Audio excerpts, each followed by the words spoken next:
اور پورا اختیار رکھنے والا ہر شے پر تو اللہ ہی ہے. میں بولا نہیں ہے، اللہ تعالیٰ ہی دیکھ لیں گے.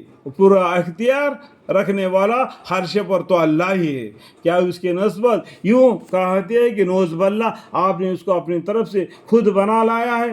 یعنی یہ لوگ بولتے ہیں قرآن کو آپ نے ہاتھوں سے خود بنا لایا ہے، لیکن پیغمبر صلی اللہ علیہ وسلم کو علم نہیں ہے، وہ امی ہے، ان کو بالکل علم نہیں ہے. جو وہی آتی ہے وہ صحابوں سے لکھواتے تھے اور پڑھاتے تھے، پڑھو آپ نے کیا لکھا. اگر وہ پڑھنے کے بعد میں کچھ تبدیلی اگر غلطی لکھا ہوگا تو بولتے کہ یہاں پر اس کو مٹا دو، یہاں یہ لکھ دو. جو وہی آیا ہے اس کو اس طریقے سے لکھواتے تھے. اس زمانے میں کوئی باتیں وہ صحابوں کے دلوں میں تھا. یہ سب کو حضرت عثمان رضی اللہ عنہ کے زمانے میں یہ قرآن کو کتاب کے صورت میں شکل میں بنا دیا تاکہ آنے والے مسلمانوں کے لیے یہ قرآن آسان ہو جائے، یہ اللہ کا حکم ان کو معلوم ہو جائے.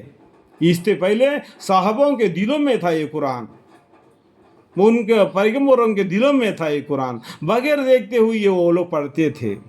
یہ قرآن کے آیتیں وہ جب نازل ہوئے تھے اس وقت کون صحابی پیغمبر کے پاس تھا، کون صحابی اور ان کے پاس تھا. اس طریقے سے تلاش کر کے جو حضرت عثمان رضی اللہ عنہ کے زمانے میں یہ قرآن کو ایک کتاب کے شکل میں لایا گیا اور زیر زبر پیش دے دیے گئے تاکہ ہم پڑھنے میں آسان ہو. ابھی بھی سعودی کنٹری میں بغیر زیر زبر کا قرآن ہے. وہ لوگ انکار کرتے ہیں زیر زبر لگانے سے، کیونکہ وہ زیر زبر انسان کی طرف سے لگا دیا گیا ہے پڑھنے والوں کے لیے آسان ہونے کے لیے. بغیر زیر زبر کا قرآن نازل ہو گیا. ٹھیک ہے، اس بات کو آپ سمجھ لو. ٹھیک ہے، اچھی باتوں کو سمجھ لینا. آپ جواب میں فرما دیجیے کہ اگر یہ میرا بنایا ہوا ہے تو اچھا تم بھی اس جیسے 10 صورتیں جو تمہاری بنائی ہوئی ہو لے آؤ اور اپنی مدد کے لیے جن غیر اللہ کو بلا سکو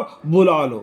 تم بھی بنا سکتے تو بناؤ، نہیں بنا سکتے تو جس کو تم خدا کے علاوہ خدا کر کے عبادت کرتے ہیں نا اس کو بھی بلا کے تم مدد لو اور اس طریقے سے قرآن لے کے آؤ اگر تم لا سکتے تو، اگر تم سچے ہو. ان کن تم صادقین.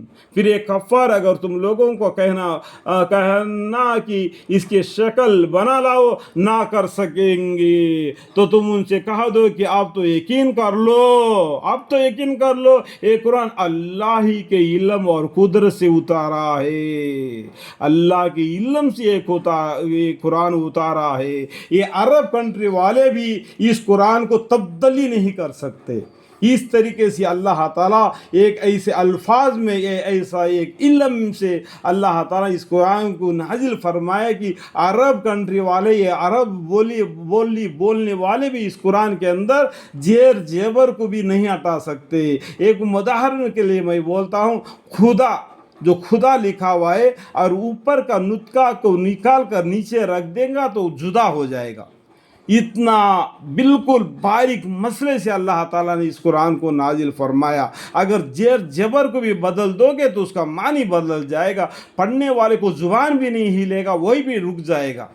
یہاں پر یہ تبدیلی کی گئی ہے، ان لوگ آٹومیٹکلی معلوم پڑ جائے گا. یہ اللہ نے اپنے قدرت سے کامل سے ایک ایسا علم سے اس قرآن کو نازل فرمایا، اس کو کوئی تبدیلی نہیں کر سکتا ہے. آج 1500 سال ہو گئے اس قرآن کو نازل ہو کے، کسی نے بھی اس کو تبدیلی نہیں کر سکتا. اللہ تعالیٰ فرماتے ہیں یہ قرآن کو اللہ ہی نے نازل فرمایا، اس کی حفاظت بھی اللہ ہی کریں گے. پیغمبر صلی اللہ علیہ وسلم کو بھی اللہ ہی حفاظت فرمائیں گے.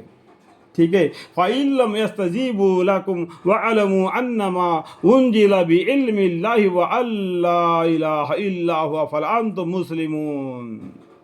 یہ بھی یقین کر لو کہ اللہ کی سوا کوئی اور معبود نہیں، تو پھر آپ بھی مسلمان ہوتے ہو یا نہیں؟ اتنا بتانے کے باوجود بھی اب بھی تو مسلمان ہوتے ہیں کیا نہیں؟ اسلام لاتے ہیں وہ کیا نہیں؟ یعنی دین اسلام ایک اللہ کی طرف آتے ہیں کیا نہیں؟ اہدنا الصراط المستقیم کی طرف آتے ہیں کیا نہیں؟ اب بھی مسلمان ہوتے ہو یا نہیں؟